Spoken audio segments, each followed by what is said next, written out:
이거는 뭐냐, 수출을 금지시키는 거고, 뼈는 고간인 거죠. 비축미를 푸는 거죠. 비타민 D가 소장과 신장에 작용해서 칼슘의 흡수를 촉진시켜요. 그냥 허무하게 빠져나가는 칼슘이 없도록. 마이오카신이라는 그런 수용체에 결합을 해서 근육량을 증가시키고 근감소증을 예방하는 데 효과가 있다고 증명돼 있거든요. 안녕하십니까, 이동탄신도시 바르다임병원의 병원장 정형외과 전문의 오광주입니다. 환자분들 또는 일반인들은 관심 있으신 분은 좀 알고 있지만요, 우리가 골다공증, 그 다음에 근감소증, 근육 감소하는 거죠. 이게 아주 밀접한 연관이 있거든요. 뭐 쉽게 말해서 나이가 많은 사람한테 오는 병 아니겠어요? 젊은이보다는. 우리나라가 이제 초고령 사회인데 근육이 감소되면 낙상의 위험이 있고, 그러다 보면 골다공증이 있다면 뼈가 부러지게 되겠죠. 실과 바늘에 비유하는 것도 맞지만 거의 뭐 동격이다. 거기다 한 가지 더, 관절염. 그것도 나이 들어서 생기는 퇴행성 질환 아니겠어요? 여하튼 이런 것에 대해서 뭐 당뇨나 고혈압 만큼 많은 어마무시한 환자분들이 계시기 때문에 관심을 안 가질 수가 없는데요.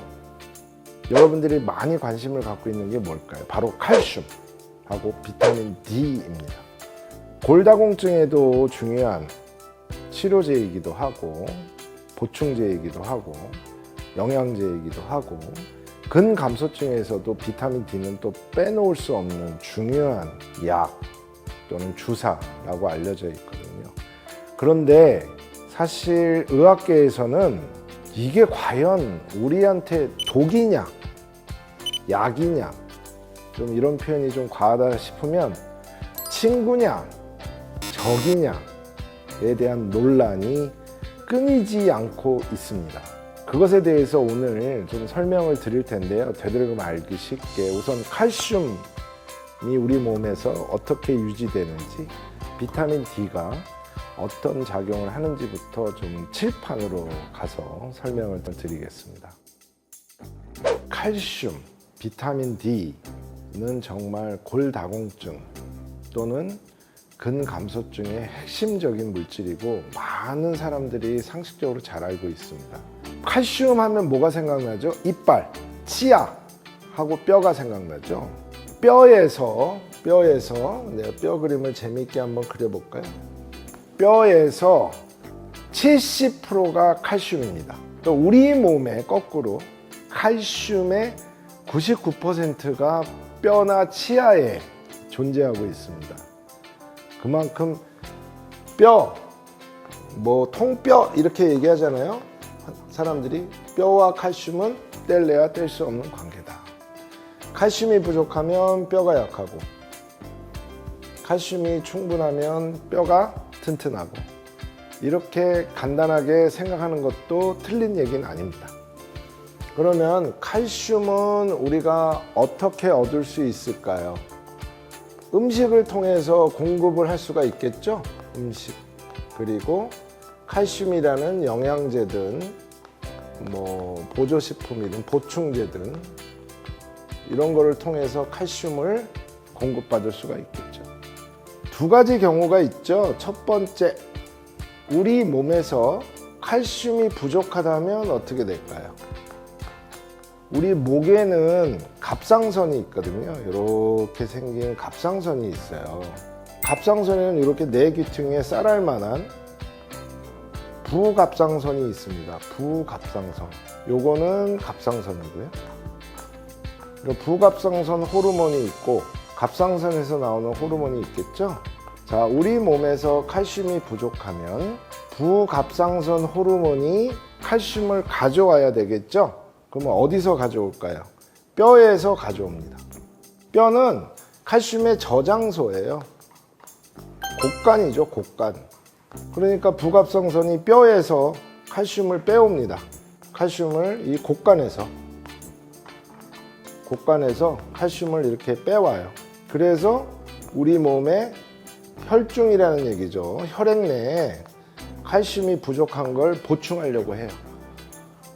우리 쌀값이 올라가면은 나라에서 비축미를 풀듯이 혈액 내, 우리 몸이란 뜻이죠. 몸을 돌고 있는 혈액 내에 칼슘이 부족하다라는 신호가 쌀값이 폭등하기 시작하면 부갑상선 호르몬이 뼈에 작용을 해서 뼈라는 칼슘의 곡간에서 칼슘을 혈액 내로 빼와요. 그러면 어떻게 됩니까? 뼈가 약해질 거 아니에요. 그러니까 이제 칼슘이 부족하지 않게 우리가 음식으로 보충하고 약으로 평소에 보충을 해둬야 된다는 얘기죠. 또 하나는 소장에서 음식물을 통해서 흡수한 칼슘을 흡수를 촉진시켜요. 혈액 내로 흡수를 촉진시켜요. 가뜩이나 모자라니까 쌀이 수출을 하는 거, 빠져나가는 거를 줄이려고 하는 거죠. 수출 통제. 또 하나는 콩팥에서 역시 칼슘의 흡수를 촉진시켜요. 이거는 뭐냐? 수출을 금지시키는 거고, 뼈는 곡간인 거죠. 비축미를 푸는 거죠. 수출 통제를 해가지고 자기로 흡수를 촉진시켜서 혈종의 혈액 내에 칼슘이 유지되도록 한다는 거죠. 칼슘과 뼈는 뗄래야 뗄 수 없는 관계다 라고 이해하고 있는 게 틀린 얘기가 아닙니다. 칼슘이 부족하지도 않고 칼슘이 너무 과다하지도 않고 그것의 밸런스가 뼈와 소장과 콩팥 이런 세 군데의 균형을 맞추면서 유지하고 있다는 걸 말씀드리려고 하는 거예요. 그러나 여기에 함정이 있다. 칼슘을 과다 섭취하게 되면 심혈관계에 대한 합병증, 심근경색이나 심장마비가 적게는 10%, 많게는 20% 이상 증가하는 걸로 이거는 확인이 된 사실입니다. 그래서 뼈를 튼튼하게 하는 칼슘이 중요하긴 하지만 음식으로 섭취하는 게 용이하고 충분하기 때문에 우리나라 사람들한테는 칼슘을 과다하게 섭취하는 거는 득보다 실이 많은 친구보다는 적이 될 수도 있다. 그래서 꼭 칼슘이 매우 부족한 어떠한 당뇨나 고혈압으로 인해서 매우 칼슘이 부족한 상황이 처해지지 않은 이상 음식으로 보충하는 걸로 충분하고 보충제나 약을 과다하게 복용하는 것은 자제하는 게 좋겠다가 현재까지의 중론이고요. 그러면 비타민 D는 어디에 작용하나요? 비타민 D. 그거 다시 한번 칠판을 지우고 설명드리겠습니다. 주제가 이제 칼슘과 비타민 D는 우리의 적이냐 친구냐 아니겠어요? 두 번째 골다공증과 근감소증의 핵심인 비타민 D는 어떻게 되냐면요. 비타민 D 우리 몸에서 생성이 안 됩니다. 외부에서 얻어와야 되는데 햇빛에서 얻을 수 있어요. 우리나라 사람 10명 중에 8명 정도는 비타민 D 부족한 나라입니다. 이게 어쩔 수 없어요. 이게 위도가 높기 때문에. 그러니까 북유럽 사람들도 비타민 D가 매우 부족한 나라죠. 또 하나 이제 음식. 세 번째는 보충제죠. 보충제. 비타민 D 진짜 영양제 많이 들어요. 약으로도 있고 주사도 있고. 근데 칼슘하고는 달라서 음식으로 비타민 D를 보충하기에는 매우 어려워요. 물론 비타민 D가 풍부한 음식과 채소와 각종 과일이 많이 있죠. 그거를 정말 조금 과장되게 얘기해서 한 트럭을 먹어야 우리 몸에 보충될 정도로 음식으로 보충하기는 매우 어렵습니다. 칼슘에 비해서. 햇빛으로 하는 게 가장 돈이 안 드는 일이에요. 이제 오전 10시서부터 한 3시 사이에 좀 햇빛에 나가서 한 30분 내지 한 4, 50분 이렇게 노출해 놓으면 되는데 우리나라가 K-뷰티 세계 최고잖아요. 거의 대부분의 환자분이나 국민들이 자외선 차단제, 햇빛, 기미, 주근깨 막 피부가 까매지는 걸 너무 싫어하기 때문에 가뜩이나 위도도 높은데 햇빛으로 보충을 쉽게 할 수 있는데도 잘 안 돼요. 문화죠, 문화. 비타민 D는 우리 몸에서 피부, 햇빛이라는 얘기는 피부죠. 또는 음식, 소화기 계통, 그 다음에 이제 약도 이제 소화기 계통으로 흡수가 되면 간과 콩팥을 거쳐서 활성형 비타민이 됩니다. 활성형 비타민. 그래서 뭐 TV 광고를 보면 뭐 활성형 비타민 D다, 뭐 활성형 칼슘이다, 뭐 이렇게 얘기하잖아요. 활성형 비타민 D가 생겨요. 그게 이제 좀 자세히 표현하면 1, 25, OH, 2, D2나 D3입니다. 하여튼 활성형 비타민이 만들어져요. 간이나 신장이나. 이 비타민 D는 소장하고 콩팥에 작용해서 칼슘의 흡수를 돕습니다. 수출을 통제하는 거죠. 밖으로 빠져나가는 거를 막는 거예요. 칼슘의 흡수를 촉진시켜요. 뼈에는 칼슘이 중요하니까 이 비타민 D가 소장과 신장에 작용해서 칼슘의 흡수를 촉진시켜요. 그냥 허무하게 빠져나가는 칼슘이 없도록. 또 하나는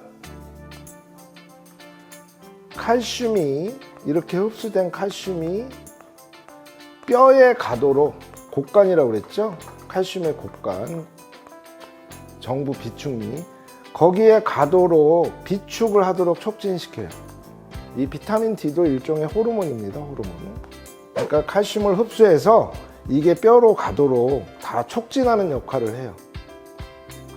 경제 TF팀이라고 할 수 있는 겁니다. 이 비타민 D가 딱 들어오면 칼슘이 빠져나가지 못하게.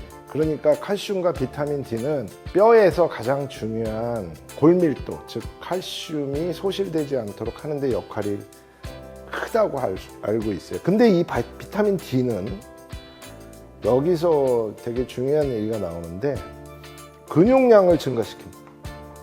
따라서 근력의 유지에 아주 중요한 역할을 해요.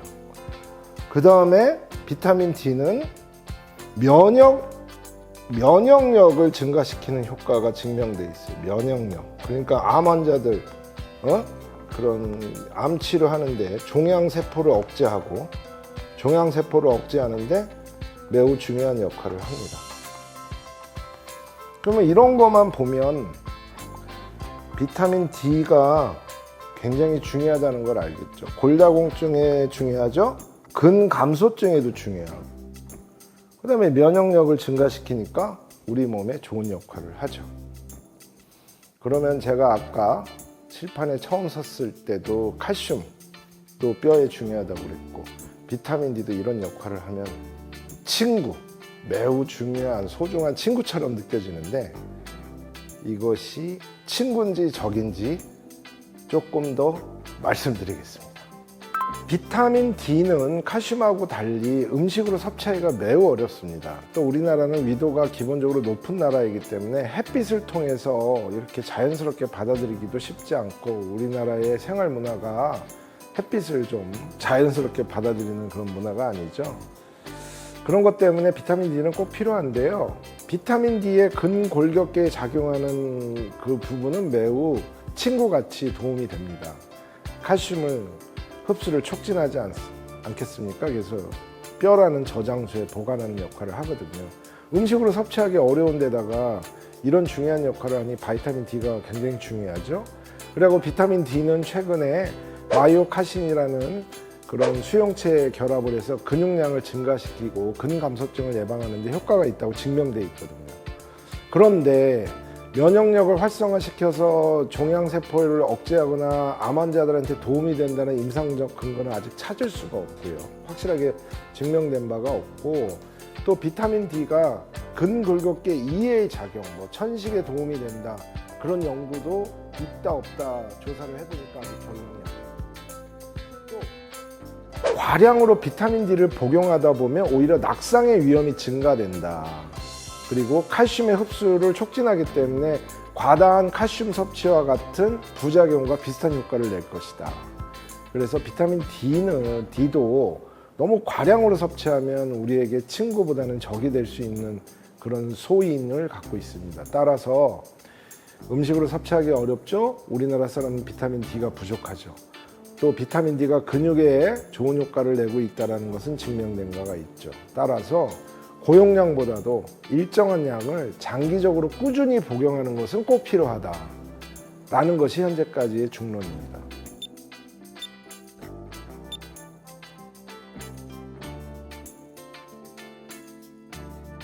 지금까지 칼슘과 비타민 D에 대해서 아주 알기 쉽게 설명을 드렸는데 잘 이해하셨으리라 생각합니다.